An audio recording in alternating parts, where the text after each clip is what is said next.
ಇಷ್ಟು ದಿನ ಇಡೀ ದೇಶದಲ್ಲಷ್ಟೇ ಅಲ್ಲ, ಜಗತ್ತಿನಲ್ಲೇ ಅತ್ಯಂತ ದೊಡ್ಡ ಪಕ್ಷ, ಅತಿ ಹೆಚ್ಚು ಕಾರ್ಯಕರ್ತರು, ಸೋಷಿಯಲ್ ಮೀಡಿಯಾದಲ್ಲಿ ಧೂಳೆಬ್ಬಿಸೋ ಫಾಲೋವರ್ಸ್ ಇರೋದು ನಮಗೆ ಅಂತ ಬಿಜೆಪಿ ಬೀಗ್ತಾ ಇತ್ತು. ಆದ್ರೆ ಸೀನ್ ಕಟ್ ಮಾಡಿದ್ರೆ ಕೇವಲ 4 ದಿನಗಳ ಹಿಂದೆ ಹುಟ್ಕೊಂಡ ಹೊಸದೊಂದು ಪಕ್ಷ ಇವತ್ತು ಬಿಜೆಪಿಗೆ ಅಕ್ಷರಶಃ ನಡುಕ ಹುಟ್ಟಿಸಿದೆ. ಸೋಷಿಯಲ್ ಮೀಡಿಯಾದಲ್ಲಂತೂ ಈ ಪಕ್ಷದ್ದೇ ಹವಾ. ಕಾಕ್ರೋಚ್ ಜನತಾ ಪಾರ್ಟಿ ಇದೇ ಈಗ ಟ್ರೆಂಡಿಂಗ್ ಟಾಪಿಕ್.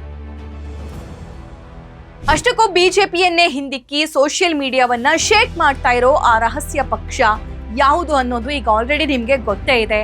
ಅದೇ ಕಾಕ್ರೋಚ್ ಜನತಾ ಪಾರ್ಟಿ.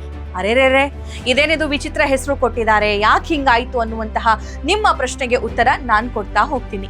ಈ ಪಕ್ಷ ಹುಟ್ಟಿದ ಒಂದೇ ರಾತ್ರಿಯಲ್ಲಿ ಇಷ್ಟೊಂದು ಕ್ರೇಜ್ ಸೃಷ್ಟಿ ಮಾಡಿದ್ದಾದ್ರೂ ಹೇಗೆ? ಸೋಷಿಯಲ್ ಮೀಡಿಯಾದಲ್ಲಿ ಈ ಹೊಸ ಕಿಚ್ಚು ಈಗ ಇಡೀ ದೇಶಕ್ಕೆ ಹರಡ್ತಾ ಇದೆಯಾ?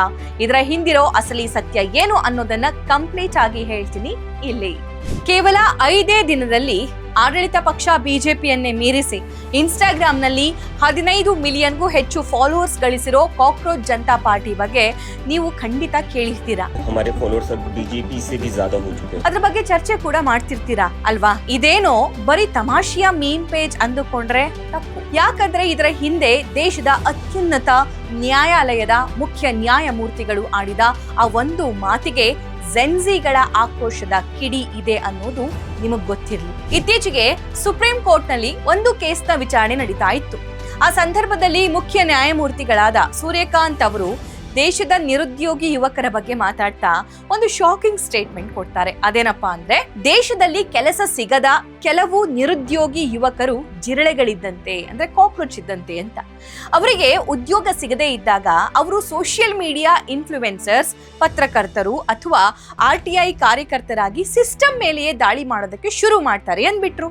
In society, you attack you people, you attack the system, and you want to join hands with them. So there are youngsters like cockroaches. They don't get any employment. They don't have any place in profession. Some of them become media. Some of them become social media. Some of them become RTI activists. Some of them become another activists, and they start attacking everyone. ಮುಖ್ಯ ನ್ಯಾಯಾಧೀಶರೇ ನಿರುದ್ಯೋಗಿ ಯುವಕರನ್ನ ಕಾಕ್ರೋಚ್ಗಳಿಗೆ ಹೋಲಿಸಿದ್ದು ಇಡೀ ದೇಶದ ಯುವ ಸಮುದಾಯಕ್ಕೆ ದೊಡ್ಡ ಆಘಾತ ತಂದಿದೆ. ದೇಶದಲ್ಲಿ ಈಗಾಗಲೇ ಪೇಪರ್ ಲೀಕ್ ಹಗರಣ, ನಿರುದ್ಯೋಗ, ಬೆಲೆ ಏರಿಕೆಯಿಂದ ಬೇಸತ್ತಿದ್ದ ಯುವಕರಿಗೆ ಈ ಮಾತು ಗಾಯದ ಮೇಲೆ ಉಪ್ಪು ಸವರಿದ ಹಾಗೆ. ಆಗಲೇ ಸೋಷಿಯಲ್ ಮೀಡಿಯಾದಲ್ಲಿ ಅಭಿಜಿತ್ ದೀಪ್ಕೆ ಅನ್ನೋ ಯುವಕ ಒಂದು ಪೋಸ್ಟ್ ಹಾಕ್ತಾರೆ, ಎಲ್ಲಾ ಜಿರಳೆಗಳು ಒಂದಾದ್ರೆ ಏನಾಗಬಹುದು ಅಂತ ಅಷ್ಟೇ.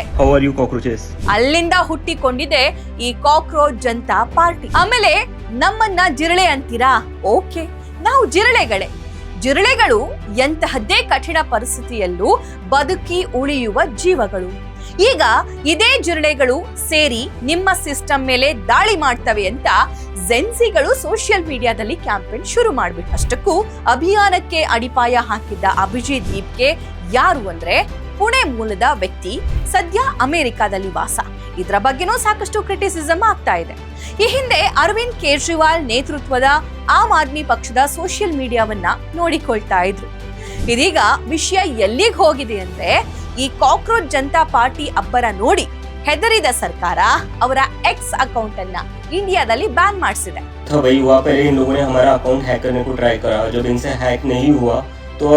इन्होंने हमारा ट्विटर हैंडल इंडिया में बंद कर दिया है, बैन कर दिया है. हाँ भाई, बस इतनी सी ईगो है.